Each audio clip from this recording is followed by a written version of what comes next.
¿correcto? Y estimular a una salida apropiada, a una energía apropiada. A veces pensamos que porque manda el impulso, ya está capturando, y no es así. Tenemos que asegurar que hay una contracción eficiente palpando el pulso, no solamente viendo la espiga en el monitor. Y tenemos el marcapasos unicameral, ¿no? Con un cable hacia el ventrículo derecho, el bicameral, un cable hacia la orejuela derecha, y un resincronizador, que es un marcapasos de 3 cables donde hay un cable hacia el seno coronario, que es una venita que abraza, digamos, al ventrículo izquierdo, y a veces nos suele costar un poquito de trabajo colocarlo, ¿no? Es muy difícil a veces invocar el seno coronario.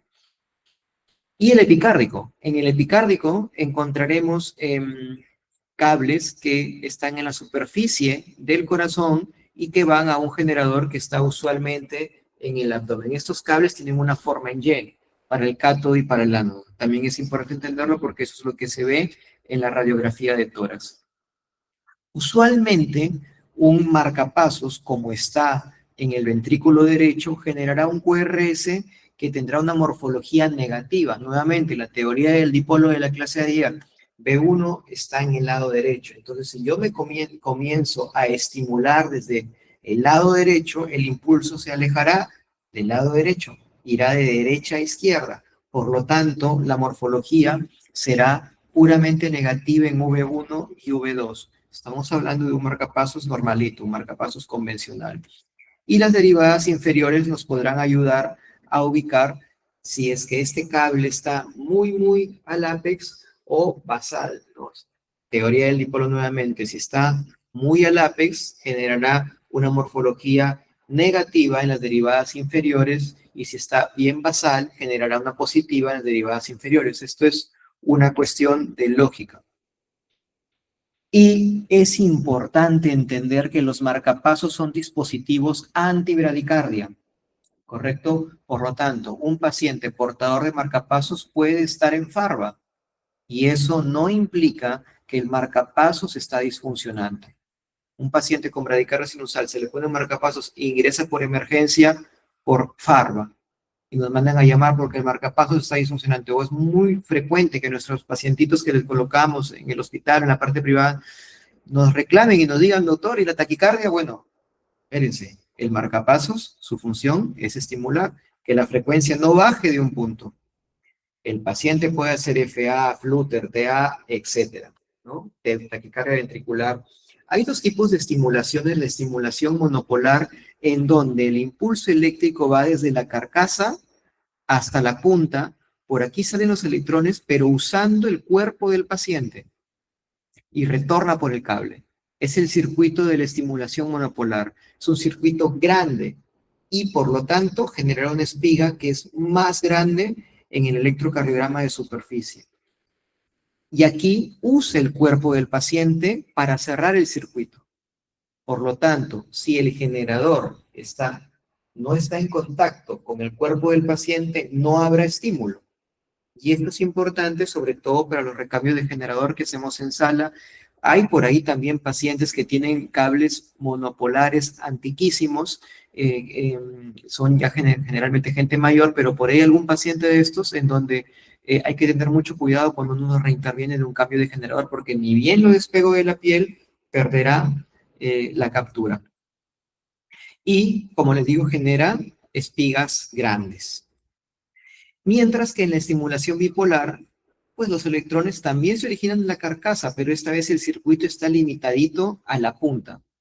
Salen los electrones por la punta y regresan a lo que llamamos el anillo. Es aquí. Es limitado a la puntita del cable, en el cátodo y el ánodo de ahí. Ahí está el circuito. Por lo tanto, generará una espiga mucho más pequeña. A veces, dependiendo de los filtros del electrocardiograma, no se verá en un electrocardiograma. Entonces, vamos a hablar de algunos parámetros de programación. ¿Qué es esto de salida, umbral de captura, detección, sensibilidad, etcétera? Vamos a dejarlo bien claro. Salida y umbral de captura. Ambos términos manejan las mismas unidades, pero no son lo mismo. Ambos términos se refieren a energía, pero no son lo mismo. La salida es la energía que yo le programo al marcapasos, ¿correcto? ¿no? Entonces, la salida es programable. Yo le puedo decir, oye, marcapasos se estimula con cuánto de salida, con 5 voltios, 3 voltios, de hecho lo hacemos en los implantes, ¿no? Y el umbral de captura yo no lo puedo programar, por así decirlo. El umbral de captura tenemos que hallarlo. El umbral de captura es la mínima cantidad de energía que se necesita para despolarizar una cámara. Entonces, cuando yo estoy haciendo un implante de un marcapasos, yo le digo a las personas pues, que nos apoyan durante el implante, a ver, ahí el umbral, comenzamos 5 voltios, 3 voltios, 4 voltios, 2, 1, hasta que pierde. Perdió, me dicen. Pierde captura, entonces quiere decir que el umbral está justito por encima del momento en donde uno pierde la estimulación. Ese es el umbral de captura. Eso no lo podemos programar. Eso se halla. Dependerá de si el corazoncito del paciente es sano, está enfermo, hay cicatriz en el lugar donde yo me implanté, etc. Entonces, el umbral es la mínima cantidad de energía que se requiere para despolarizar una cámara, ya sea ventricular o auricular, y la salida es lo que yo le programo. Dicho sea de paso, esta energía viene en dos componentes. El voltaje administrado durante un periodo de tiempo, que es el ancho de impulso. Muy difícilmente nosotros en electrofisiología movemos el ancho de pulso, en raros casos. Por lo general, trabajamos con el voltaje que es el que vamos testeando, vamos hallando. Entonces, hay fórmulas que nos enseñaron en secundaria, en física, la ley de Joule, la ley de Ohm, que aquí vienen a ser útiles, y aquí hay una fórmula de la energía. Energía es igual a voltaje al cuadrado por tiempo en la resistencia. A lo que voy es que ambos incrementos, tanto de voltaje como de tiempo, de ancho de pulso, generarán consumo de energía, pero el voltaje es al cuadrado, generará más consumo de energía. Es como regla general, es como cultura general, no deberíamos tampoco memorizarnos estas fórmulas, ¿no? Lo que sí debemos saber es que hay varias condiciones que pueden alterar el umbral de captura. Por ejemplo, un paciente con marcapasos o enfermedad renal crónica viene por emergencia con potasio en 6 y el marcapasos de repente no captura porque ese umbral de captura de su ventrículo se modifica por la hipercalemia. Hipercalemia, hiperglucemia pueden hacer que se modifique el umbral de captura. Entonces, lo que hacemos en sala más o menos es esto. Aquí tenemos el ritmo de base, unas ondas P, el paciente está bloqueado, complejos QRS, y comenzamos pues a iniciar la estimulación. Iniciamos con 2 voltios a 0.4 milisegundos de ancho. Esto es lo que usualmente hacemos. 0.4 no lo modificamos. Entonces, aquí comenzamos a estimular 2 voltios, espiga, captura, ¿correcto? Bajamos 1.9, espiga, captura, y continuamos 1.8, espiga, captura. A ver, ustedes le van a decir cuándo pierden. Yo voy a seguir 1.7. ¿Ya perdió o no? Ya perdió hace rato. El paciente se puede sincopar y entonces es importante darse cuenta que hay espiga sin captura. Es una pérdida de captura, porque yo voy bajando paulatinamente la energía durante el implante, durante una telemetría. Entonces, el umbral de captura para este ejemplo, ¿cuánto sería? Si les refuerzo el concepto, mínima cantidad de energía que se requiere para despolarizar una cámara, ¿cuánto sería?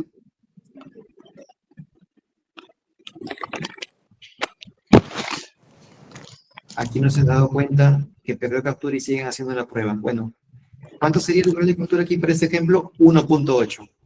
¿Por qué no 1.7? Porque aquí la captura es intermitente. Aquí, este de aquí no capturó, el primero sí, ¿no? Pero en 1.8 todos los potenciales son capturados.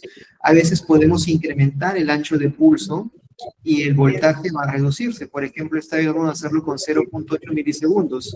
Y comenzamos a hacer el test de umbral. Entonces, nuevamente iniciamos con 2 voltios, espiga, captura y seguimos 1.9, 1.8, 1.7, 1.6. ¿Me dicen cuando pierda, por favor? Yo voy a seguir con la prueba. ¿Ya perdió todavía? Ya perdió. ¿Me podrían decir el umbral de captura en este ejemplo?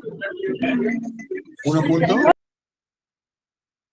les decía, entonces este movimiento a la larga del brazo puede generar que aquí el paciente tenga pérdida de captura. El marcapasos no es inteligente, el marcapasos es programable. Entonces aquí el marcapasos entiende que hay algo, no sabe que es ruido, entiende que es actividad eléctrica y se puede inhibir. Y eso es importante porque el electrobisturí en algunos pacientes dependientes de marcapasos pudiera generar esta sobredetección, correcto, que lleve a la larga a que el marcapasos se inhiba inapropiadamente. Entonces, la sensibilidad también se programa. Hay valores de fábrica, valores nominales. Hay un punto de corte por el cual yo le digo al marcapasos, oye, marcapasos, tú, para que veas un impulso, tiene que alcanzar determinada cantidad de milivoltios.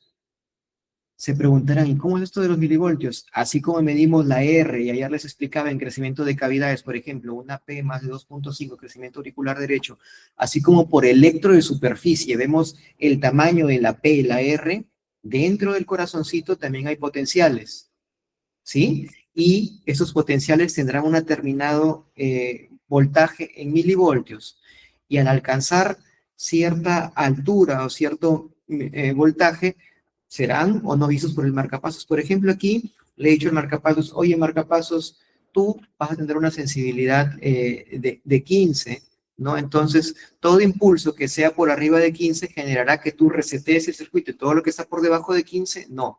Es por ello que esta onda R de aquí no es vista por el marcapasos. Y como no es vista, el circuito sigue desde el último latido que el marcapasos entiende que ocurrió. Desde este latido espiga QRS, se reinicia el circuito 1000 milisegundos y luego hay otro impulso. ¿Ok? Le bajamos este punto de corte de 15 a 10, ¿sí? Lo estoy haciendo más sensible, pero aún así sigue sin ver esta onda R. Continuamos y le bajo a 7.5 y los ojitos del marcapasos aún no ven este potencial. Entonces, ¿qué hay que hacer? Hay que bajarlo más. Finalmente le bajo a 5 y aquí ya logra ver este potencial. La sensibilidad antes estaba muy alta, ahora ya le bajé. Ya es capaz de ver este fenómeno eléctrico, esta onda R, y como ya la vio, a partir de esta que ya la vio, se resetea el circuito. Antes era completamente obviado, completamente ignorada esta onda R, porque el marcapasos estaba poco sensible. Entonces, hay valores de fábrica, pero es importante entender por qué ocurre eso y nos pasa durante los implantes. A veces hay pacientes que tienen cardiopatías muy avanzadas, donde los voltajes son muy bajitos, en la zona donde justo nos cae el cable y nos puede pasar. Nos puede pasar. Son valores nominales de las distintas marcas comerciales de marcapasos, ¿no? Ninguno está 15, 15 es una barbaridad, 15 es bastante, ¿no? Pero era para efectos del ejemplo. Bueno, esas eran las cosas más básicas en cuanto a la función de un marcapasos. Ya sabemos lo que es umbral de captura y salida, que tiene las mismas unidades, pero son diferentes. Recalco, la salida se programa, el umbral se halla, y la sensibilidad, que es la capacidad de ver. Pero los marcapasos vienen con una programación. A veces escuchamos BBI, DDD, y eso nos puede traer alguna confusión. Pues en realidad es súper sencillo. Hay una nomenclatura NASPE donde la primera letra es la cámara estimulada. Puede ser aurícula, ventrículo o D de dual, ambas. La segunda letra es la cámara detectada, aurícula, ventrículo o D de dual. La tercera letra es la respuesta a la detección. T de estimulación, I de inhibición y la D dual. La cuarta letra es la respuesta adaptativa de frecuencia y la quinta, estimulación multipunto, de lo cual no vamos a andar mucho. Pero es importante entender las tres primeras letras. Vamos a verlo con ejemplos. Acá tenemos el modo AAI. Entonces, cámara estimulada, ¿quién es? La aurícula. Cámara detectada, la aurícula. ¿Y qué hará el marcapasos si detecta un potencial? Se inhibirá. Ya está, ya están. Ya entendimos las cuatro letras, o las tres letras, ¿no? Estimula aurícula, detecta aurícula y se inhibe ante actividad auricular detectada, modo AAI. Aquí tenemos, por ejemplo, un paciente con un marcapasos, ¿sí?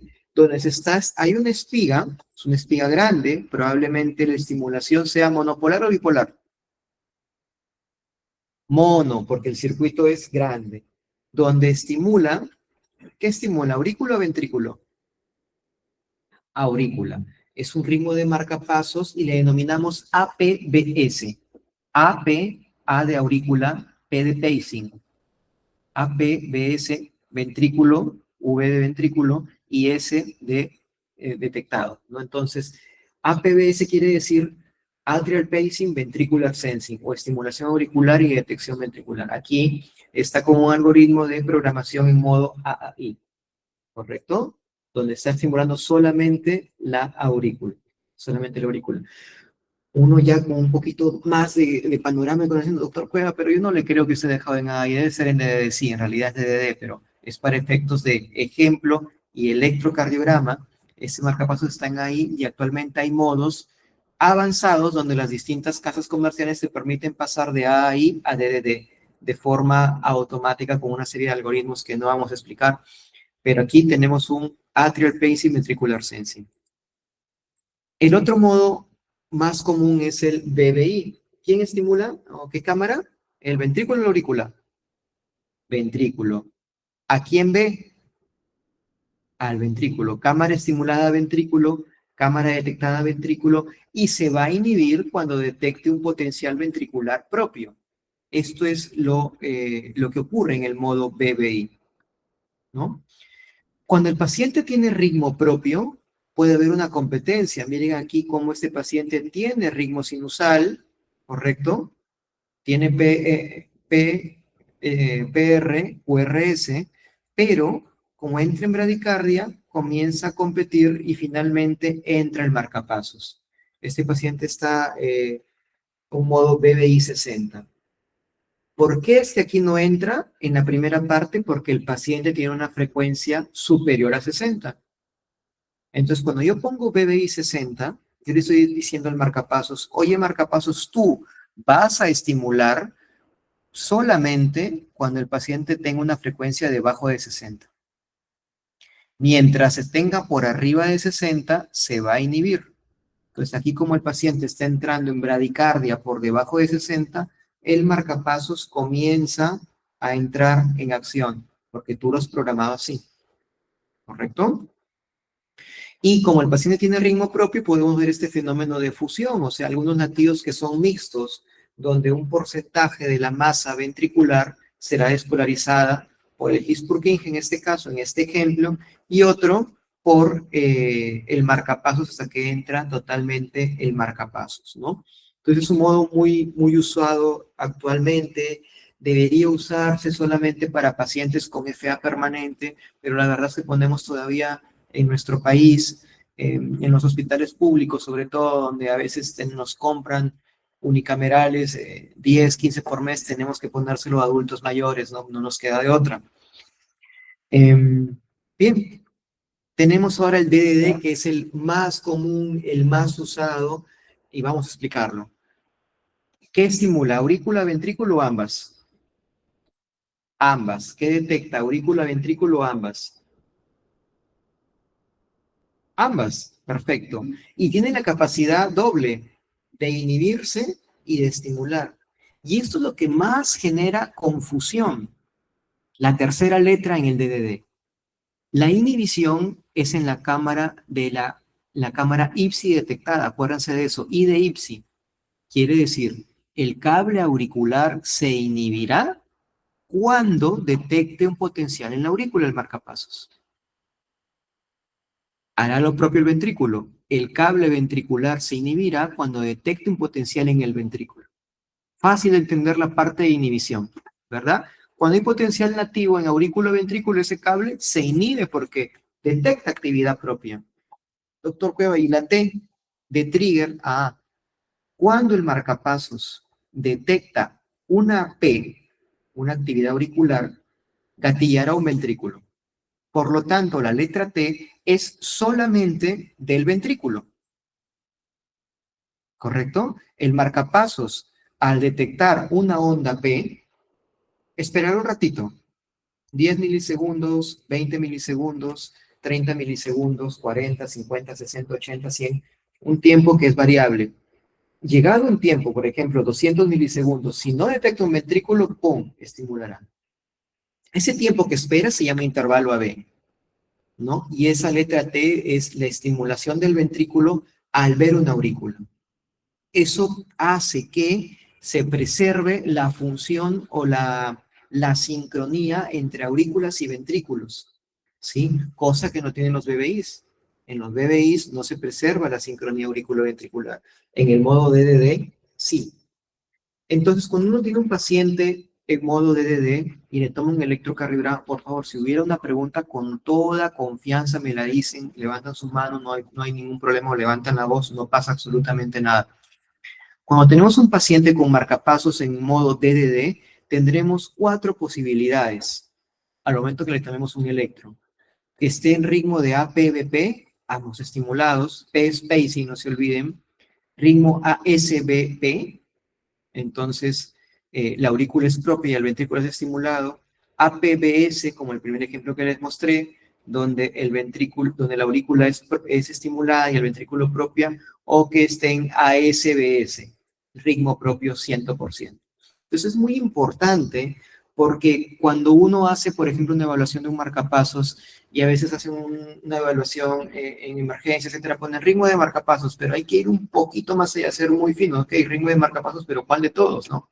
APBP, APBS, ASBP, ¿no? Hay que tratar de ser un poquito finos. Aquí tenemos, por ejemplo, un electrocardiograma de un paciente, una espiga grande, entonces la estimulación será mono o bipo, circuito grande, circuito pequeño, grande, circuito unipolar, de la carcasa al electrodo, ¿no? A la puntita. ¿Dónde está estimulándose AP y BP? Porque se estimula ambas cámaras, ¿no? Y esta es la morfología normal del complejo QRS estimulado. Negativo en V1, V2, se aleja del ventrículo derecho. Es lo normal. Aquí tenemos otro ejemplo, este es de un eh, ven la radiografía, es un pacientito muy pequeño, ¿no? Con bloqueo auriculoventricular postquirúrgico, un paciente pediátrico que pusimos hace como 2 meses, paciente, me acuerdo que era posoperal, teología de Fallot, quedó con bloqueo auriculoventricular completo, se le tuvo que poner un marcapasos porque no nos queda de otra, cable en el ventrículo, cable en la aurícula, y tenemos un ritmo que está en ASBP.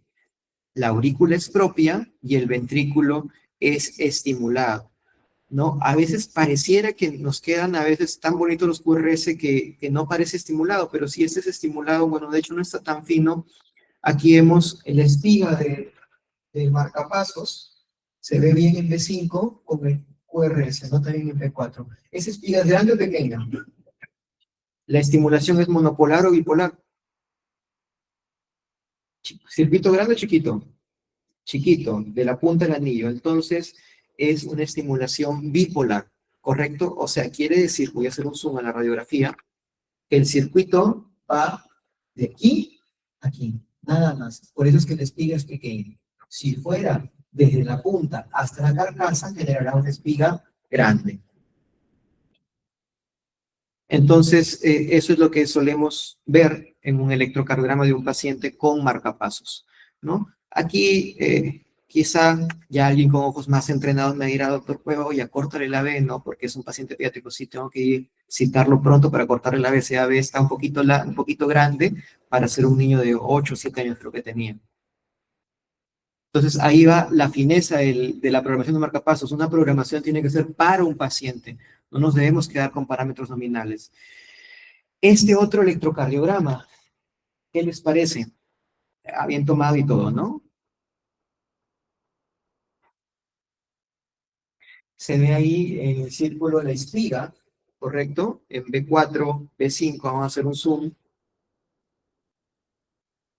Se ve la espiga, ¿correcto? Y se ve el QRS. ¿Estará bien? ¿Les llamará algo la atención? Estoy seguro que les llama algo la atención. ¿Qué te llama la atención? Muy bien, excelente. El patrón en B1. ¿Yo qué les dije? que en B1 tiene que ser negativo. ¿Y por qué está positivo este? Lo perforaron, se fueron al ventrículo izquierdo. ¿El cable está en seno coronario? No. Este electrocardiograma pertenece a un marcapasos epicárdico. Actualmente los cirujanos ya lo están poniendo muy bien. El epicárdico debería ir en el ventrículo izquierdo para evitar el deterioro de la fracción de eyección. Acá están colocados ambos cables en el lado izquierdo del corazoncito, aurícula izquierda y ventrículo izquierdo. Entonces, no todo URC, sobre todo en epicárdicos, va a ser negativo, ¿no? Y aquí estaba lo que les mencionaba. Es una conexión en Y el epicárdico. Tenemos ánodo de cátodo de aurícula, ánodo de cátodo de ventrículo. Está bien este electrocardiograma, ¿no? Está con ritmo AS-BP, ¿no? En un pacientito muy, muy pequeñito, creo que tenía 5 kilos, ¿no? Se le tuvieron que poner los cirujanos. El intervalo AB, hay dos tipos de intervalo AB, eso es un poquito más avanzado, pero lo vamos a explicar el día de hoy. El intervalo AB dependerá de si la P es estimulada o es propia. El marcapasos nunca sabe cuándo se origina la P. Nunca se va a dar cuenta, porque el marcapasos recién se da cuenta cuando la P alcanza determinado voltaje. Pero, como están los ojitos acá, nunca podrá determinar dónde es el inicio. Se calcula que es 30 a 50 milisegundos antes de que el marcapasos finalmente ve la P. Entonces, pero cuando el marcapasos estimula la P, la aurícula, perdón, sí sabe cuándo se origina el potencial, porque está estimulándolo. Pero si lo está viendo, nunca, realmente nunca determina cuándo inicia.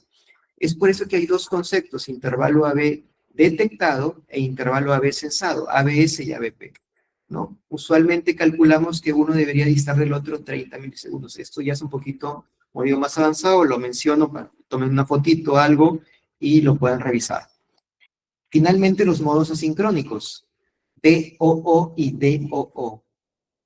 ¿Qué quiere decir? Solamente hay cámara estimulada, no hay cámara detectada y no hay ningún tipo de respuesta. El marcapasos estimula a lo tonto. Estimula y estimula y estimula porque tú lo has programado así. Entonces, estas programaciones a veces los ponemos en modo de seguridad cuando el paciente va a ser sometido a una cirugía con electrobisturí de una parte muy cerca al marcapasos o se va a hacer alguna resonancia magnética. Aquí vemos cómo espiga y estimula, espiga y estimula. Aquí lanza una espiga en la T. ¿Por qué? Porque no ve este complejo. Y él de aquí a acá entendió que se completaron los 1500 milisegundos. ¿Por qué 1500, doctor Cueva? Porque está en BBI 40. Si fuera 60, fuera 1000. Si fuera 50, fuera 1200. Aquí se completó 1500 y estimula. Él no tiene que ver nada. Tú le has dicho que estimules. Entonces, actualmente, cuando hay algunos tipos de cirugías, podemos poner eso. La frecuencia cardíaca mínima es el punto de corte por el cual no debería descender la frecuencia en un paciente con marcapasos. Hay excepciones, histéresis, frecuencia de sueño, ¿no? La frecuencia cardíaca máxima de seguimiento es en los bicamerales, donde yo le digo al ventrículo, oye, tú sigue la aurícula hasta cierto punto y de ahí no te pases, usualmente 130 en adultos. Cuando la aurícula pasa de 130, comienza a ver este fenómeno como de ven, que va en el marcapasos o inclusive llegar a un punto 2 a 1. Y la máxima de sensor que tiene que ver con la cuarta letra, es la capacidad del marcapasos de detectar movimiento, de detectar vibración y acelerar la frecuencia por su propia cuenta, ¿no? En pacientes con incompetencia cronotropa. Imagínense programarlo a 60 fijo y subir las escaleras, 2, 3 pisos. Paciente podrá llegar agotado si está en 60 pico. Entonces, si hay movimiento del brazo o actualmente si es que detecta movimientos respiratorios, los dispositivos son tan modernos que entienden, el paciente está haciendo ejercicio, vamos a hacer que se suba la frecuencia. Pueden hacerlo solitos.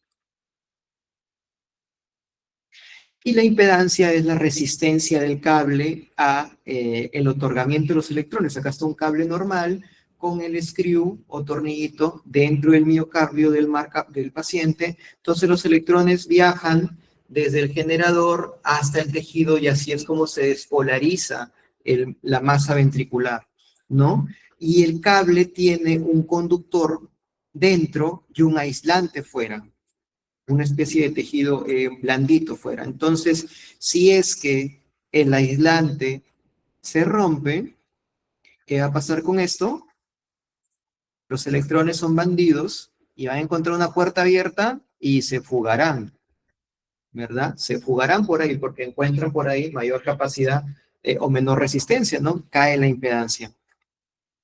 Pero ahora si se rompe el aislante y el conductor, los electrones se quedan ahí atascados, ¿no? Se quedan atascados. Ambas pueden generar que el umbral se altere y pueden generar que el marcapasos disfuncione, que es lo que ya nos va a explicar el doctor Soto. Hay complicaciones, como no, poner un marcapasos puede ser tan sencillo, algunas personas lo pueden hacer de repente en una hora, hora y media, y de repente alguien ve eso y dice, ah, es fácil. Bueno, hay que tener bastante entrenamiento para poner un marcapasos. Nuevamente aquí, miren, un electrocardiograma que no es normal en el contexto de un paciente con marcapasos. Ya el doctor Soto va a redundar en esto. Un cuadrito resumen de la estimulación endocárdica y epicárdica, ¿no? Donde cambiamos un poquito la polaridad de estimulación, si es epicárdico, para ahorrar un poquito de energía. Y bueno, ya creo que he hablado bastante. Me alcanza el tiempo para este electrocardiograma que es completamente normal en el contexto de un marcapasos. ¿Qué les parece? ¿Espiga grande o pequeña? Grande. Entonces la estimulación es monopolar o unipolar. Circuito grande o pequeño. Circuito grande, monopolar, de la carcasa a la punta. ¿Correcto? La morfología del complejo QRS en V1 es negativa o positiva. Negativa. Entonces está bien colocado, está en el ventrículo derecho. ¿Sí? Distancia interespiga es de 1000 milisegundos, ¿no? Una espiga grande. ¿Sí? ¿Y qué vemos aquí? ¿Qué les parece? Ya, ok, el ventrículo está estimulado, de acuerdísimo. ¿Qué les parece la actividad auricular? ¿En qué ritmo está este paciente? ¿En su aurícula? ¿Cómo se llama eso? Ayer lo vimos hasta el cansancio. Hoy día. ¿Qué les parece esa aurícula? ¿Es sinusal? ¿La aurícula está en sinusal? ¿En qué está? ¿En flúter? Sí, ¿verdad? No, es FA. La aurícula está en FA. La actividad es caótica, desorganizada. No hay una regularidad. No hay unas ondas regulares, ¿no? Aquí pudiera pensar uno, pero acá ya no la hay, ¿no? La aurícula está en FA, ¿no? Paciente con FA permanente, con un marcapasos en BBI 60, ¿no? Este es otro. ¿Ven la espiga? Si no la ven es porque es muy chiquita. Entonces la estimulación es bipolar, correcto, es bipolar, ¿no? Negativo en V1 y aquí está disociado, ¿no? Vamos a hacerle un zoom acá. Vean las ondas P por su lado y los complejos QRS por otro lado. Uno me podría decir, otro QRS por eso no lo veo tan ancho. Depende de cómo lo ubiquemos en el sectum. A veces no dejamos los QRS tan anchos. Y con lo que voy a hablar más adelante, se van a dar cuenta que a veces casi lo normalizamos. Muy bien, eso es todo en la primera parte introductoria. Creo que sigo yo con la estimulación fisiológica, ¿no? Ok. Si tuvieran una pregunta, alguna duda, los que están conectados de forma virtual o alguien que está conectado de forma presencial, con toda confianza me la pueden hacer. Voy poniendo la otra presentación. Entonces, primera letra, cámara. Cámara. Estimulada. Segunda letra, detectada. Y tercera letra, respuesta a la detección, ¿no? Puede ser I y T, ¿no? Eso es importante entender. Entonces, les vengo yo diciendo que cuando uno pone un marcapasos, usualmente lo pone en el ventrículo derecho, ¿no? Y si lo pongo en el ventrículo derecho, ¿cómo es la morfología de V1? Negativa. Le estoy regalando al paciente una imagen de bloqueo de rama, izquierda o derecha. Izquierda, correcto. Cuando yo coloco un marcapasos y si lo coloco en el ventrículo derecho, la polaridad de ese QRS va a ser negativa. Si capturo músculo, venimos hablando de cómo es de cuando hay actividad a través del músculo, el QRS será ancho y negativo en V1. Entonces, es una morfología de bloqueo de rama izquierda. Estoy diciendo morfología, no estoy diciendo que tenga bloqueo de rama izquierda.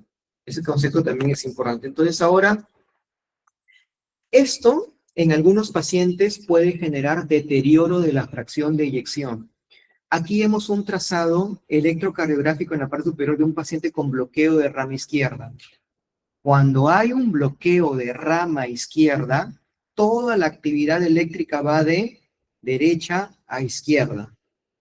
Entonces, toda esta activación anormal de la masa ventricular generará que la contracción no sea eficiente. Entonces, aquí está el corazoncito. Ventrículo derecho, ventrículo izquierdo. Si el paciente tiene bloqueo de rama izquierda, el impulso eléctrico se ve obligado a originarse desde el lado derecho a izquierdo, desde la rama derecha. Entonces, la exploración es así, en ese sentido, de derecha a izquierda. Por lo tanto, la primera parte en contraerse será el septum interventricular. Se contrae y se engrosa el septum interventricular. Pero cuando esto pasa, la pared libre estará relajada, porque el impulso todavía no llega a ella, ¿verdad? Se contrae primero el septum y la pared libre estará relajada. Y luego, cuando la pared libre finalmente se contrae, ya pasó una cantidad de tiempo, el septum está relajado. Y se pierde mucha eficiencia en la contracción cardíaca en un paciente que tiene un bloqueo de rama izquierda o que tiene un QRS con morfología de bloqueo de rama izquierda secundaria a una estimulación cardíaca. Estos fenómenos se llaman contracción presistólica y contracción posistólica. O sea, se pierde mucha performance del ventrículo izquierdo de eyectar sangre. Entre las paredes septales y laterales se están peleando y la sangre no termina de salir, por lo tanto la fracción de eyección cae. Acá lo vamos a ver mejor. Un corte del ventrículo derecho y del ventrículo izquierdo, paciente con bloqueo de rama izquierda, entonces la despolarización tiene que ocurrir por la rama derecha si no estuviera bloqueado, se despolariza el ventrículo derecho y luego se va despolarizando el septum, luego se va despolarizando la pared anterior y posterior y finalmente la pared lateral. ¿No? Demora mucho el impulso en llegar en la pared lateral y esto va a generar un bloqueo de rama izquierda, del cual ya ayer el doctor Soto nos ha hablado, nos ha dicho los criterios electrocardiográficos, hay criterios de Strauss, ¿no? Que son estos de aquí, no voy a redundar en ello, pero este bloqueo de rama izquierda genera deterioro de la fracción de eyección, ¿no? A la larga, ¿no? Genera asincronía y pueden ver nuestros amigos ecocardiografistas muy bien cuando hacen sus ecos avanzadas, ¿no? Hay una serie de términos que pueden emplear, movimiento asincrónico, rocking, etc. Entonces, este bloqueo de rama izquierda deteriora la fracción de eyección. Entonces, ¿qué es la terapia de resincronización? La terapia de resincronización es la estimulación cardíaca que tiene la finalidad de corregir artificialmente ese bloqueo de rama izquierda con estimulación. ¿Por qué? Porque ya se ha demostrado que este bloqueo de rama izquierda es malo, deteriora la contractilidad cardíaca. Entonces, ¿en qué consiste la resincronización?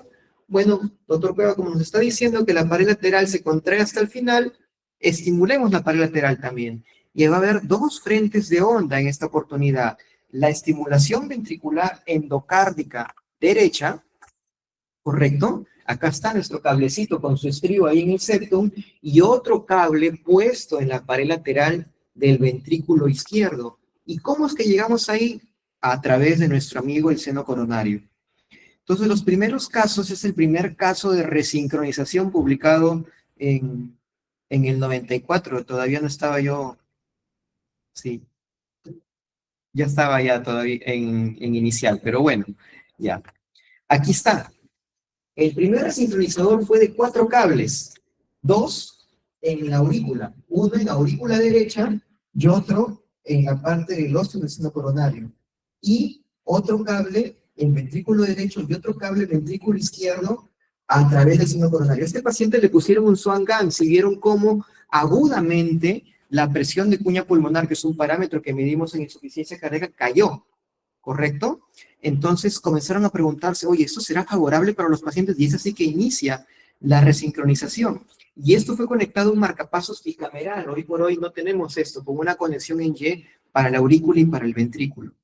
Actualmente ponemos solamente 3 cables, ¿no? Cable a ventrículo derecho, cable en orejuela derecha y cable hasta el ventrículo izquierdo a través del seno coronario. Esta es la resincronización clásica, de la cual hay mucha evidencia recomendada para pacientes con fracción de eyección reducida, bloqueo completo de rama izquierda, que sintomáticos que ya están en terapia de médica óptima con los 4 fantásticos que son el arsenal que usan nuestros amigos de falla cardíaca, ¿no? Entonces, para ellos debemos ponerles un resincronizador.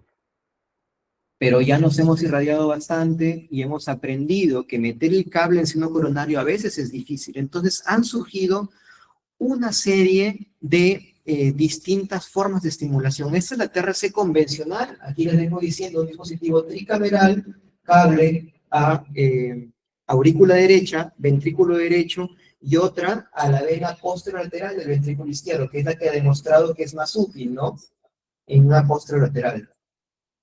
Surgió la estimulación del GIS. Oye, si hay un bloqueo de rama izquierda, ¿por qué no lo corregimos yendo directamente al GIS? Pero la estimulación del GIS es un poquito difícil, complicada, el cable se nos puede mover, los umbrales de captura son muy altos, entonces como que se desfasó esto, ¿no? Y aparte si tiene un bloqueo distal, no vamos a corregirlo. Surgió el Hot CRTD, que es estimulación al GIS con un cable al seno coronario, pero actualmente también tenemos la estimulación de rama izquierda.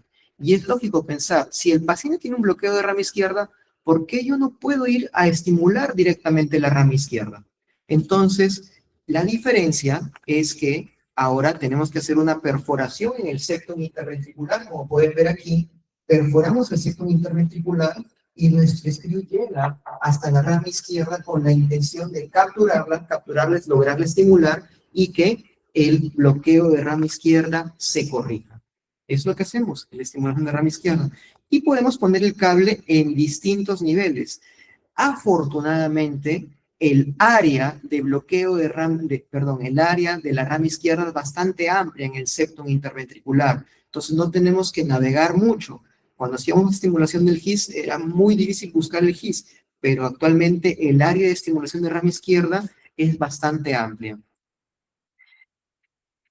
Tenemos un potencial de GIS y un complejo QRS. Esto lo vemos con catéteres, ¿no? Y cuando hacemos estimulación de rama o de GIS y logramos capturarla, la distancia espiga hacia el QRS va a ser la misma que del GIS o potencial de Purkinje al QRS. Eso es un poquito más avanzado, quería mostrarlo.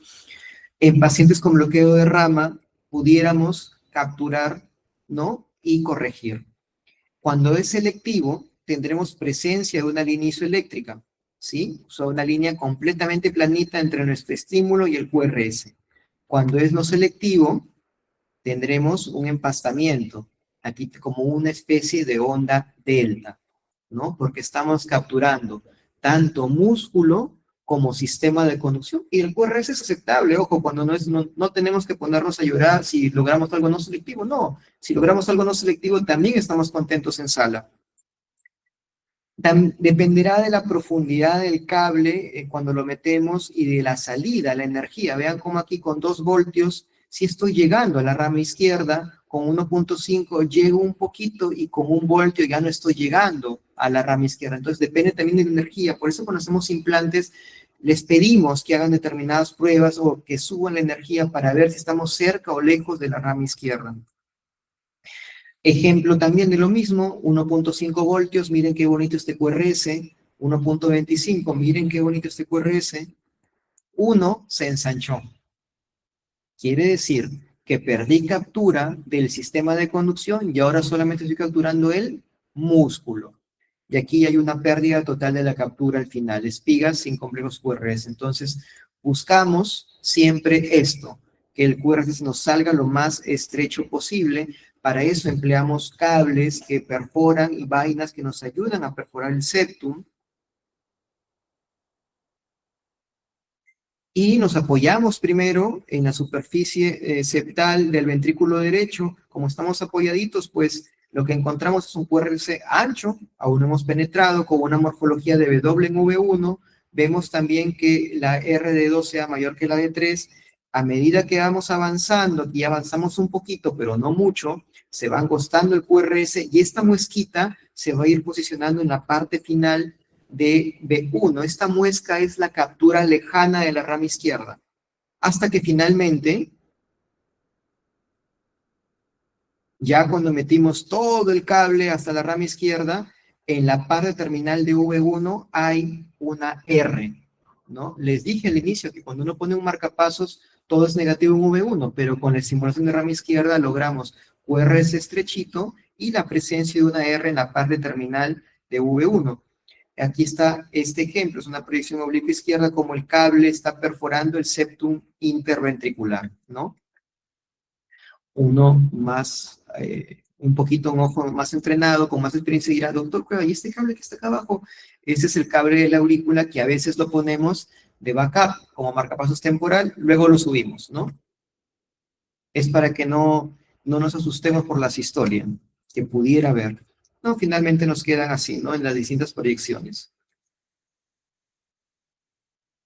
Y el resultado final es un QRS, pues en esta oportunidad no nos quedó tan bonito, pero sí es un QRS decente, aceptable, ¿no? No está tan ancho. Como les mencioné, podemos combinar la estimulación del GIS con un cable hacia el seno coronario y eso nos permitirá obtener QRS más lindos, más estrechos. Acá hay una comparativa también de estimulación del QRS basal de este paciente, estimulación solo ventricular derecha, estimulación solamente quisiana del ventrículo izquierdo y finalmente la combinación de ambas, del GIS con el ventrículo izquierdo a través del seno coronario, nos ofrece un QRS más decente. Otro ejemplo también, solemos poner a veces cable en el seno coronario más estimulación del GIS, procedimientos que pueden durar bastante, ¿no?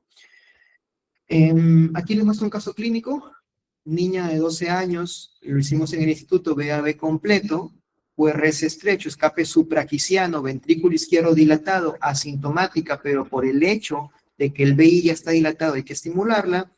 Hicimos esta estimulación de rama izquierda, vean cómo aquí el cable está perforando el septum interventricular, estamos perforándolo, no pasa nada, si nos vamos al ventrículo izquierdo, lo que hacemos, lo jalamos y ya está, ese agujerito se va a cerrar. Y el QRS obtenido, pues, con la espiga de estimulación, genera un patrón de bloqueo de rama derecha en V1.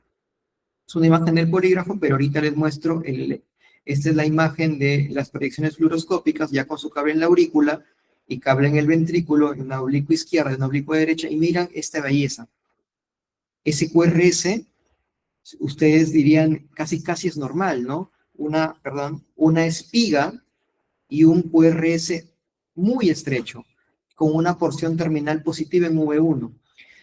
Esta niña no tenía falla cardíaca. Entonces, doctor, ¿por qué le pusieron una rama izquierda a esta paciente de 12 años? Para prevenir la falla cardíaca. Pues una nena que va a tener estimulación toda su vida. Entonces, pero con este QRS, la posibilidad de que haga insuficiencia cardíaca es mínima. Y aquí está, los ecocardiografistas ven esta perforación en el septum interventricular, ¿no? Que es la perforación natural, ¿no? No pasa nada y no debería asustarnos. Sí, entonces más o menos ya sabemos que es la estimulación de rama izquierda, es una perforación en el septum interventricular. A propósito, con la intención de llegar a capturar la rama izquierda y generar esos QRS que son bastante decentes, con la intención de corregir en pacientes que ya lo tienen la disfunción sistólica o la insuficiencia cardíaca, o de prevenir. ¿En quién estamos poniendo esto? Sobre todo en pacientes pequeños o jóvenes, ¿no? Que sabemos que van a estar expuestos a estimulación durante décadas, ¿no? Entonces, esta es más o menos la parte de estimulación. Ahorita vamos a hablar acerca de, mientras te pongo la diapositiva, por hecho, no sé si quieres agregar algo de la izquierda. No, no, para nada, simplemente pues la estimulación fisiológica se ha convertido pues en una gran alternativa, ¿no? Nosotros hemos evolucionado mucho en el tema de los marcapasos, ¿no? En el año 50, 1950 se empezó el tema de implante de marcapasos transvenosos de un solo cable, epicárdicos, ¿no? Eran marcapasos gigantes, luego pues llegaron los marcapasos bicamerales, Pero más allá de eso, la estimulación siempre ha sido artificial, disincrónica, ¿no? Y eso obviamente predispone a que el paciente pueda hacer falla cardíaca. Con la estimulación fisiológica, este problema se ha reducido significativamente. El riesgo de disfunción asociado a la estimulación disincrónica del marcapaso ha desaparecido y obviamente es una gran alternativa pues, para mejorar la manera como estimulamos a los pacientes. Bueno, yo voy a hablar ahora sobre disfunción de marcapasos. Vamos un poquito a reforzar todos los conceptos que el doctor Ángel nos ha transmitido, en el cual pues vamos a ver algunos temas interesantes. Quiero resaltar este tema, ¿no? El concepto general. Cuando hablamos de marcapasos, ¿qué son los marcapasos? Bueno, el doctor lo explicó muy bien, son dispositivos electrónicos que implantamos a los pacientes que tienen pues una bradicardia, tienen un corazón lento, bloqueo B, una disfunción sinusal. Estos dispositivos que se implantan en los pacientes tienen dos funciones fundamentales. Siempre recordamos la función del marcapaso. Marcapaso es para que estimule el corazón, ¿no? Eso es lo que siempre recordamos. Marcapaso sirve para que estimule el corazón lento. Pero hay otra función igual de importante, que es la capacidad de poder detectar el ritmo propio del paciente, si lo tuviera, por supuesto. Entonces son estas dos funciones fundamentales del marcapaso: estimular al corazón y detectar el ritmo propio del paciente para no estimular innecesariamente al paciente. Ya les comenté, los marcapasos convencionales generan disincronía, ¿correcto? Y podrían, pues, en el futuro generar disfunción sistólica del vehículo. Entonces, por esa razón, los marcapasos tienen que estimular y también ser capaces de detectar el ritmo propio del paciente. El doctor Ángel ya les habló de varias funciones del marcapaso. Solamente quiero yo recordar esta función. Nosotros cuando programamos el marcapasos indicamos a qué frecuencia como mínimo tiene que estimular al corazón del paciente. ¿A qué frecuencia mínima? ¿No? Generalmente lo dejamos en 60, 50 latidos. Por debajo de esos valores no debería bajar la frecuencia cardíaca, porque estamos indicando en el marcapaso que cada vez que los latidos del paciente son menores a 60 o 50, según la frecuencia cardíaca mínima que yo haya colocado, pues el marcapasos tiene que actuar, ¿correcto? Si la frecuencia cardíaca está por encima de esos valores, el marcapasos, ¿qué tiene que hacer? Tiene que detectar el ritmo propio del paciente y no estimular al paciente. Eso es lo que tiene que hacer el marcapaso. Ese es su trabajo. Entonces, acá aparecen unos conceptos importantes para cuando yo les hable de disfunción de marcapasos, tenemos que entender esto. Son unos intervalos. Son los intervalos, bueno, el intervalo automático, ¿en qué consiste? En que si el marcapasos estimula el corazón del paciente, una espiga, una activación ventricular, tiene que pasar un periodo de tiempo. ¿Cuál es ese periodo de tiempo? La frecuencia cardíaca mínima, transformada en milisegundos. Entonces, si pasa esa frecuencia mínima programada, correcto, recuerden que el marcapaso garantiza frecuencia cardíaca mínima, pongámosle 60 latidos. Pasan los segundos, pasan los segundos, pasan los segundos, caramba, y no aparece el ritmo del paciente. ¿Qué tiene que hacer el marcapaso cuando ya el cronos identifica que se acabó el tiempo de espera? Estimular, ¿correcto? Estimula el marcapaso. Acá tenemos una espiga y un complejo QRS. Despolarizó al ventrículo. Bueno, entonces, en el camino de nuevamente este ciclo del intervalo automático, aparece este ritmo. Miren ustedes, ¿qué es esto? Un QRS estrecho, es el ritmo propio del paciente. ¿Qué es lo que tiene que hacer el marcapaso? ¿Cuál es su función allí? Detectar el ritmo intrínseco del paciente. Y en ese instante, el cronos empieza un periodo conocido como intervalo de escape. Ese intervalo de escape puede ser igual al intervalo automático, pero normalmente nosotros lo programamos para que sea un poco más largo. Porque si aparece el ritmo propio del paciente, ¿qué tenemos que hacer en los siguientes latidos? Darle chance, un poquito más de espera para que el paciente siga teniendo ritmo propio. ¿Correcto? Pero si el paciente, después de haberle dado yo ese intervalo de escape, una frecuencia, bueno, el tiempo establecido y no aparece ritmo propio, caballero estimula, estiga y despolariza el ventrículo. Esa es la dinámica de la lógica de un marcapasos básico, unicameral. Obviamente de ahí hablaremos de conceptos mucho más complejos, ¿no? Bien, entonces, dos conceptos fundamentales. El marcapasos estimula. Y para que estimule, ¿qué tiene que emitir? Una descarga eléctrica a un determinado voltaje y a una determinada amplitud. esa descarga eléctrica, correcto, que pueden ver acá, se ve reflejado pues en el electrocardiograma como una espiga. Ya les comentó el doctor Ángel, dependerá si está programado de modo unipolar o bipolar, la espiga se verá de manera diferente, ¿no? El unipolar se ve una espiga gigante, en el bipolar casi a veces ni se ve. Y la otra función es la detección. Resalto, insisto, casi de importante como la estimulación. Sin duda que la estimulación es lo más importante, porque si el marcapasos no estimula, pues se acabó. Pero la detección también es muy importante, ¿ok? Entonces, como ya les han comentado, la detección es la capacidad justamente que tienen estos dispositivos de poder registrar, detectar la actividad eléctrica intrínseca, espontánea, que brota del paciente, ¿ok? Y esto nosotros lo programamos, como lo vamos a ver, justamente con una función que se llama sensibilidad. Nosotros registramos el nivel, ¿no?, de milivoltios a partir del cual el marcapaso es capaz de detectar un ritmo propio del paciente por encima de ese valor, y por debajo de ese valor simplemente el marcapasos no va a detectar nada. Entonces, si yo, por ejemplo, programo, miren ustedes que en el ciclo cardíaco hay una serie de ondas, ¿o no? Entonces el marcapasos me pregunta a mí, ¿cuál de esas ondas quiere usted que yo detecte? Porque yo voy a detectar este y este. Entonces usted infórmeme cuál de las ondas quiere que detecte.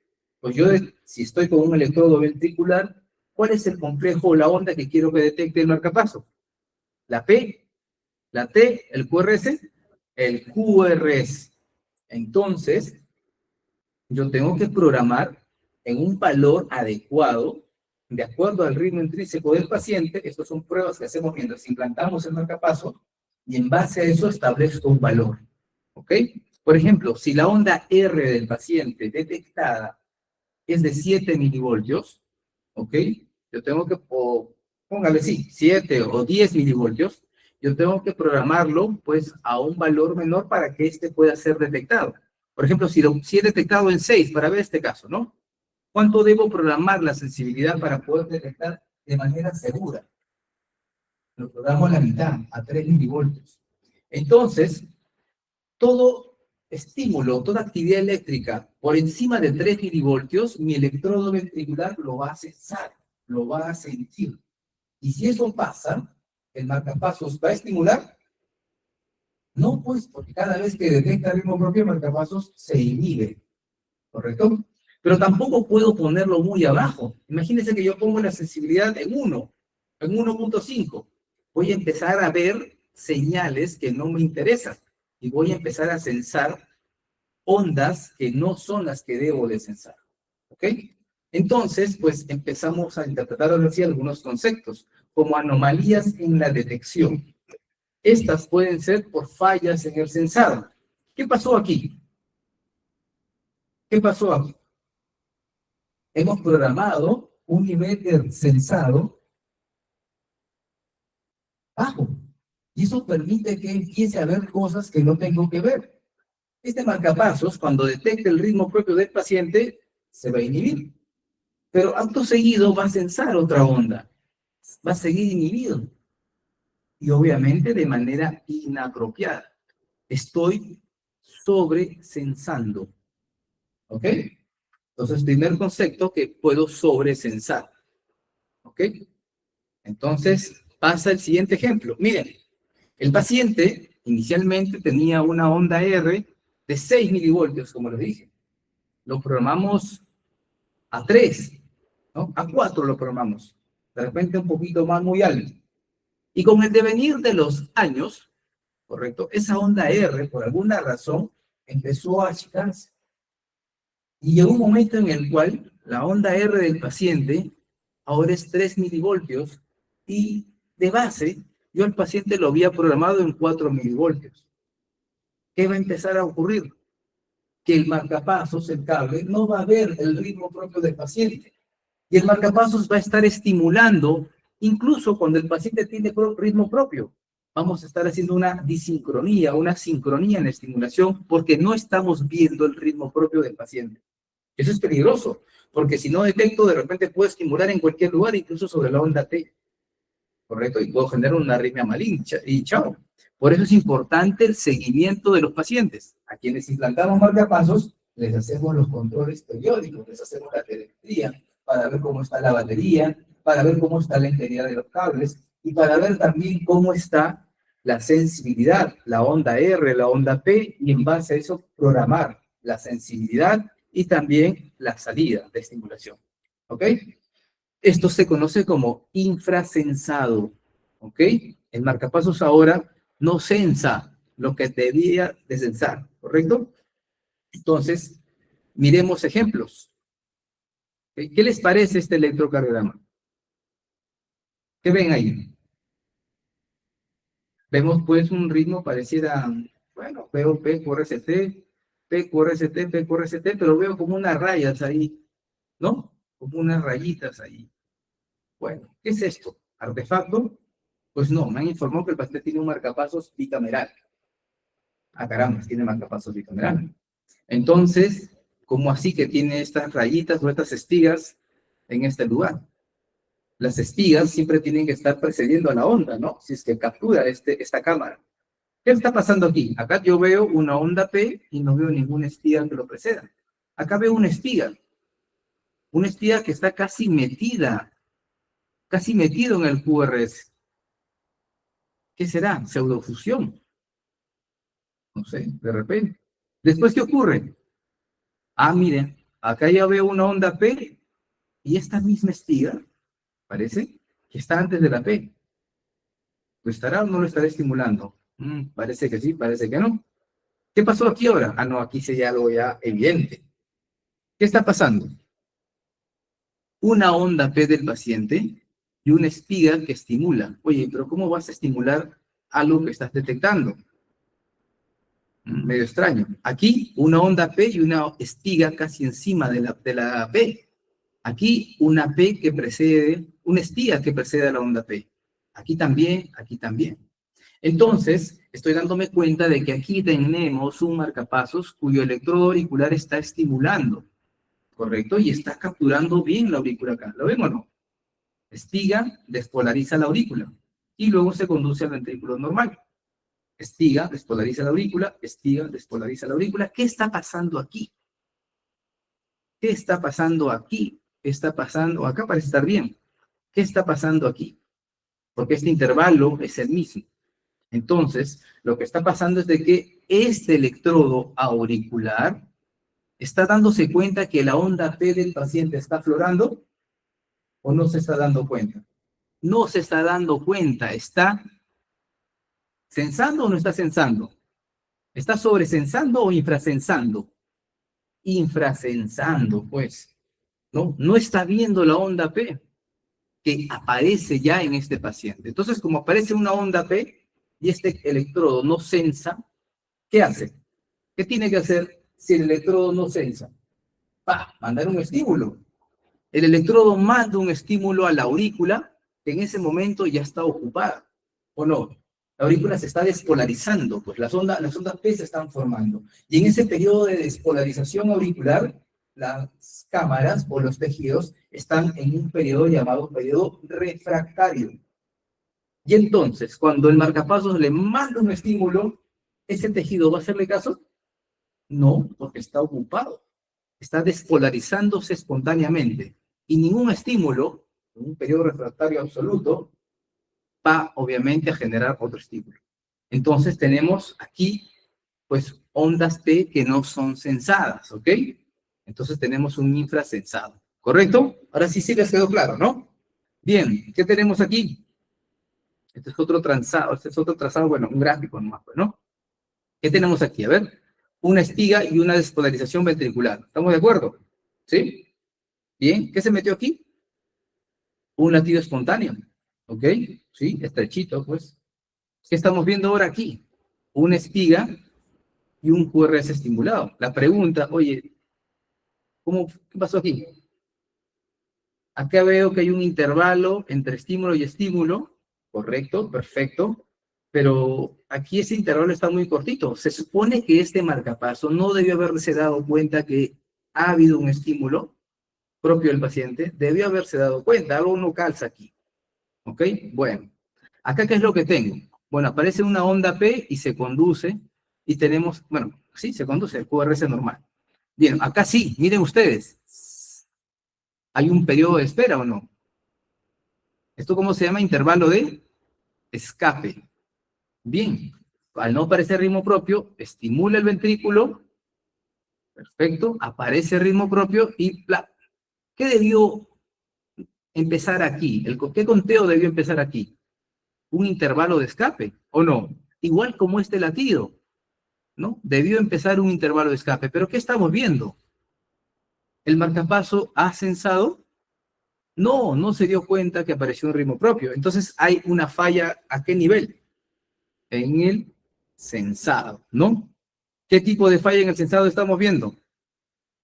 Infrasensado. No está censando el ritmo propio y estimula por estimular. Imagínense que este estímulo hubiera caído acá. ¿Qué hubiera pasado? Un fenómeno de RNT. ¿Y esto qué puede causar? Una arritmia maligna, pues, ¿no? Bien, voy a avanzar. Acá tenemos ejemplos de sobresensado e infrasensado, pero tengo que estimular aún más. Tengo que avanzar más. Disfunción de marcapasos, anomalías en la captura. Ahora vamos a ver fallas en la captura. ¿Ok? ¿Qué vemos aquí? Bueno, este es un marcapasos bicameral. ¿Por qué? Porque veo una sincronía, una secuencialidad. Aurículo-ventricular, aurículo-ventricular. Cuando yo veo una secuencialidad aurículo-ventricular, estoy frente a un marcapasos bicameral. ¿Correcto? ¿Pero qué estoy viendo acá? Bueno, ¿qué tipo de estimulación está teniendo este dispositivo? ¿Monopolar o bipolar? Claramente monopolar, la espiga está grandota, ¿no? Y vemos cómo precede a la aurícula y al ventrículo. Aurícula, ventrículo, aurícula, ventrículo. Un ratito, ¿qué pasó aquí? ¿Qué pasó aquí? ¿El tiempo de espera es correcto o no? Miren ustedes, los intervalos son los mismos, ¿sí? Los tiempos son apropiados. El problema es de que aquí no hay P. ¿Qué pasó aquí con la P? Hay una falla, ¿correcto? El marcapasos manda el impulso eléctrico, pero la aurícula no se despolariza, no hay onda P. Hay una falla en la captura, ¿correcto? Y bueno, como mandó el marcapasos la espiga en la aurícula, él sigue su intervalo AB y manda su pacing al ventrículo y listo. Acá ¿qué pasó? ¿Qué ocurrió aquí? Aquí el marcapasos, bueno, aquí vemos una onda P, pero no hay espiga. ¿Esto qué es? Esto es la onda P, el ritmo propio del paciente. Y el marcapaso acá sí hizo su trabajo. ¿Qué hizo? Censó. Dijo, no, este es el ritmo del paciente, ¿no? Y obviamente dejó pasar un tiempo y estimuló el ventrículo porque tuvo que seguir a su aurícula. Entonces, el problema está aquí, ¿no? Hay una falla en la captura. ¿Correcto? Muy bien. Falla en la captura auricular. Hay veces encontramos latidos extraños, ¿ok? El marcapasos, bueno, ya saben el ritmo del paciente, el QRS de estimulación del marcapasos, y aparece un QRS diferente al QRS estimulado, de otra morfología intermedia entre el ritmo propio y del marcapaso. Se llama latidos de fusión. Cuando parte de la despolarización ventricular viene del ritmo propio del paciente y otra parte viene del marcapasos. También hay otros fenómenos conocidos como los latidos de pseudofusión. ¿Cuándo ocurre eso? Cuando el ritmo propio del paciente pasa al ventrículo, despolariza el ventrículo y el marcapasos se demoró pues en darse cuenta y manda el estímulo. Pero cuando manda el estímulo ya el ventrículo está en refractario y pasa este fenómeno, miren ustedes. Este es el QRS del paciente. ¿Ok? ¿Cómo se llama este intervalo? De escape. El intervalo de escape dice, ya está bien, ya esperaste lo que tenías que esperar, estimula marcapasos, estimula. El marcapasos se estimuló. Muy bien, pasa, empieza a correr el intervalo, en este caso automático. ¿Y aquí qué pasó? Apareció el QRS nativo, pero en el QRS nativo del paciente hay una espiga metida. ¿Por qué ocurrió esto? Porque esto pues se conoce como latido de pseudofusión. Desde arriba, desde el nodo sinusal, se estimuló el ventrículo y en ese instante el marcapasos mandó su estímulo. Pero obviamente, como ya está el ventrículo en refractario, simplemente queda la espiga metida en el QRS nativo del paciente. ¿Ok? Y bueno, miremos ejemplos para poder avanzar. ¿Qué les parece este electrocardiograma? A ver. ¿Qué opinan? Opiniones. Ritmo normal, anormal. ¿A qué pertenece este marcapasos? ¿Qué tipo de marcapasos es? Bueno, ya le dije el dato, ya, ¿no? Bueno, obviamente es un ritmo marcapaso, bueno, evidentemente. ¿Por qué? Porque vemos pues QRS como espías que lo preceden. Claramente. Pero bueno, me tienen que ayudar pues a algo más. ¿Este es un marcapasos unicameral o bicameral? ¿Se puede saber con el electrocardiograma? Sí, se puede saber. ¿Qué es lo que estamos encontrando acá? ¿Hay sincronía AB o no hay sincronía AB? ¿Qué opinan? Aquí parece que sí hay, ¿no? Parece. Miren acá. ¿Hay sincronía B? ¿Hay sincronía B? ¿Hay sincronía B? ¿Hay sincronía B? No, la P está por su lado y el QRS está por su lado. ¿Qué significa eso? Probablemente es un marcapasos unicameral en un paciente con ritmo sinusal, pues, ¿no? Con bloqueo AB. ¿Ok? El marcapasos estimula el ventrículo y su nodo sinusal, pobrecito, está ahí, intenta activar las aurículas y obviamente, si hay un solo cable en el ventrículo, él no va a ver a la aurícula. No debería de ver a la aurícula. ¿Correcto? En marcapasos bicamerales puede pasar esto, bueno, al menos pues que haya una falla en el electrodo auricular, pues que también lo haya yo programado de modo BDI por alguna razón. ¿Bien? Entonces, esto es lo que tenemos. No evidenciamos ni falla en el sensado ni falla en la captura. Esto es un marcapasos unicameral en un paciente y en ritmo sinusal, de base. Bueno, al menos la activación auricular viene del nodo sinusal. Bien, acá tenemos un estudio Holter en el cual pues podemos evidenciar nosotros lo siguiente, ¿no? Un paciente portador de marcapasos unicameral, bueno, refiere presíncope y este es su electrocardiograma. Miren ustedes, ¿qué evidenciamos aquí? Vemos acá pues latidos, muy bien, acá otros latidos, acá vemos otros latidos, vemos latidos estrechos, latidos anchos, ¿sí se dan cuenta? Y de base, ¿qué vemos entre los latidos? Bueno, acá cuando está trabajando normalmente. ¿Qué vemos acá? Una fibrilación auricular. Acá está con su ritmo espontáneo, pero en ritmo de fibrilación auricular. Ahora entiendo por qué tiene un marcapasos unicameral. ¿Ok? Pero también vemos que intermitentemente, ¿qué se está dando? Estimulación. Claro, miren ustedes, este es el ritmo propio del paciente. Cuando el marcapasos detecta el ritmo propio del paciente, empieza un intervalo. ¿Cómo se llama ese intervalo? De escape. Si hasta un determinado momento no hay estimulación, el marcapasos se estimula y tenemos el pacing. Acá aparece el ritmo propio del paciente, empieza el intervalo de escape, y si no aparece nada, le da pacing. Ritmo propio del paciente, acá todo perfecto. Pero ¿qué me llama la atención? Miren esto. ¿Qué es esto? Una espiga en un unicameral casi metido en el QRS. ¿Cómo se llama eso? ¿Y cómo está la morfología del QRS en ese latido? Igualita, ¿o no? Entonces, cuando ustedes tienen una morfología idéntica, idéntica no, es la misma, al ritmo de base, y una espía metida en el QRS tiene un nombre. ¿Cómo se llama eso? Pseudofusión. ¿Ya está? ¿O no? Ya saben la diferencia entre latidos de fusión y latidos de pseudofusión. Un latido de fusión es cuando es la suma del ritmo propio del paciente con el QRS. Bien. ¿Qué vemos aquí? Bueno, ya les di el dato, ya falla en la captura, ¿no? Pero analicemos, ¿por qué hay falla en la captura? Este es un marcapasos bicameral, ¿ok? ¿Por qué sé que es un marcapasos bicameral? Porque en su primer momento hay una secuencia, hay una estimulación sincronizada, aurículo-ventricular. Debe haber en la aurícula un electrodo que sensa o estimula y que en un determinado periodo hace lo mismo hacia el ventrículo. En este caso, este ventrículo es estimulado. Oiga, doctor, pero a ver, ¿cómo dice usted que está estimulado? ¿Cómo sabe usted que está estimulado? Porque yo no veo espiga. ¿Ustedes ven espiga? Yo sí veo espiga. Una microespiga. Pero ¿cómo sé que hay espiga? Porque miren ustedes, vayan al último latido, ¿ok? Y en esta derivación, ¿qué se ve? Ah, pero en otra derivación, ¿ok? Eso se suelen ver en los bipolares. Ahí está. Pero miren ustedes, eso no, eso es anecdótico. ¿Qué tienes acá? Onda P, QRS estimulado. P, sensado, QRS estimulado. P sensado, QRS estimulado. P sensado. ¿Y qué debía venir acá? ¿Y dónde está? Oye, doctor, pero la espiga yo no veo, hay una microespiga por ahí, pues, ¿no? Entonces, acá aparece de nuevo otra P y el QRS aparece.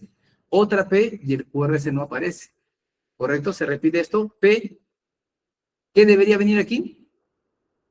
¿Dónde está? P. ¿Y dónde está? Entonces, acá hay una falla en la captura. ¿Ok?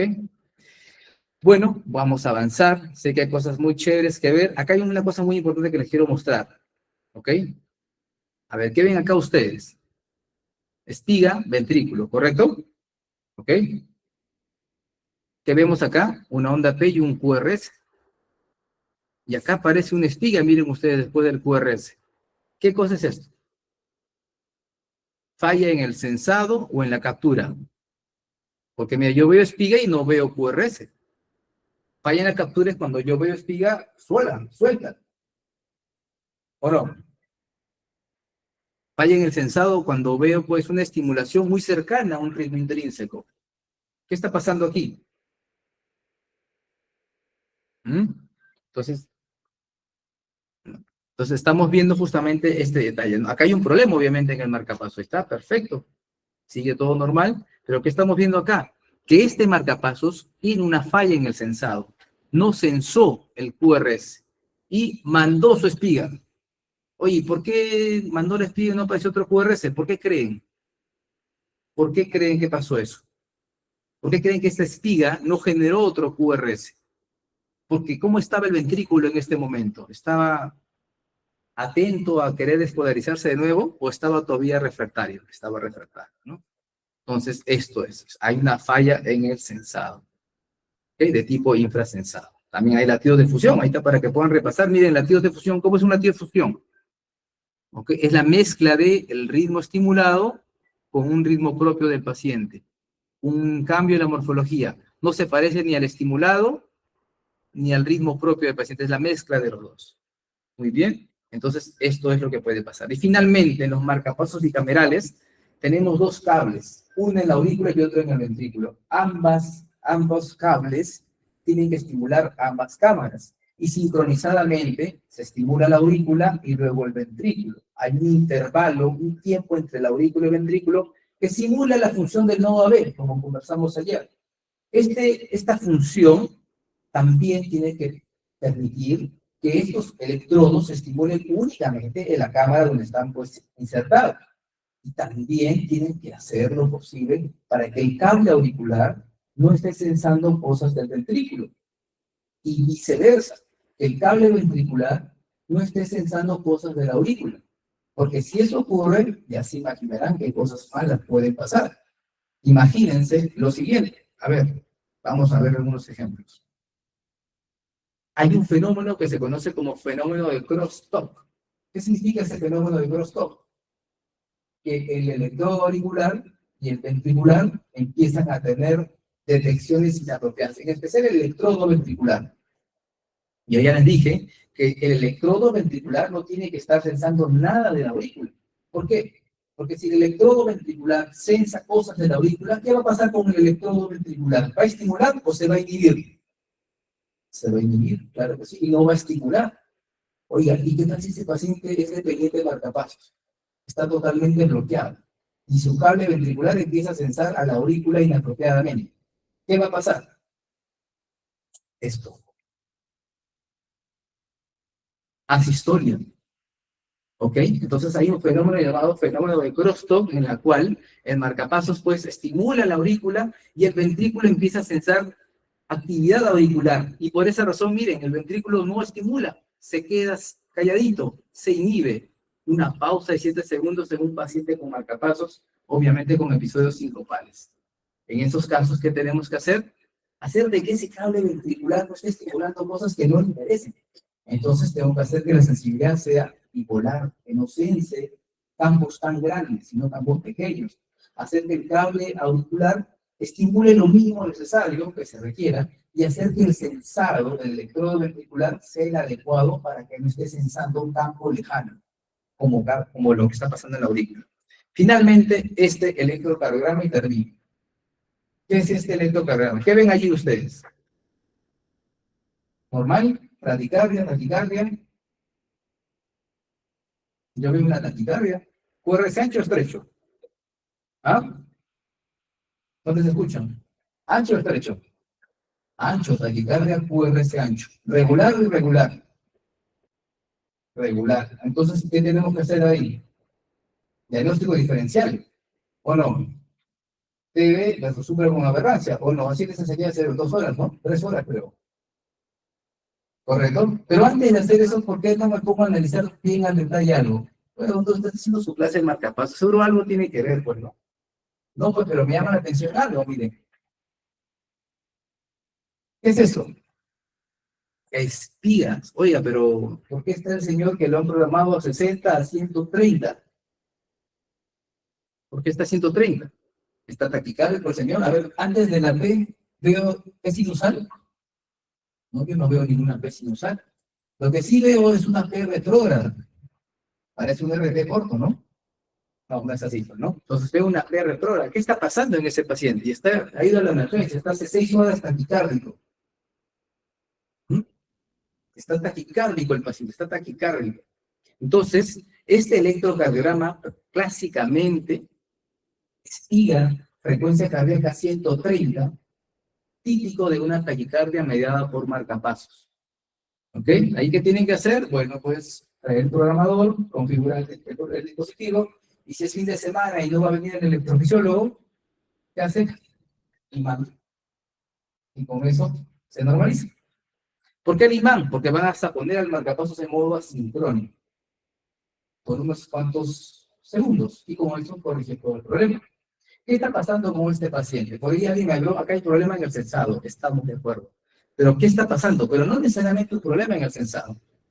Más es un fenómeno que voy a explicarles a continuación. La taquicardia mediada por marcapasos. ¿Qué ocurre? Acá tenemos un cable auricular, un cable ventricular. Acá tenemos el nodo AB del paciente, ¿o no? Nodo AB, sistema de conducción, ventrículo, pero este paciente debe estar bloqueado. O de repente tiene una disfunción sinusal. Bueno, la cosa que el paciente está estimulado intermitentemente por el marcapaso y puede haber una extrasístole ventricular. ¿Ok? Una extrasístole ventricular que, como comentamos ayer, puede generar P retrógradas, ¿o no? Y esa P retrógrada, ¿quién lo va a censar? El cable auricular. Y cuando el cable auricular sensa o estimula la aurícula, ¿qué espera? Un determinado tiempo llamado intervalo B. ¿Y después qué hace? ¿Quién va a trabajar? ¿A quién le dice, oye, ya te toca estimular? Al ventrículo. El ventrículo estimula. Pero nuevamente ese estímulo regresa por el nodo AB y sensa el cable auricular y el electrodo estimula. Y se establece un circuito macroventrante entre aurículo y ventrículo, conocido pues como taquicardia mediada por marcapasos. ¿Ok?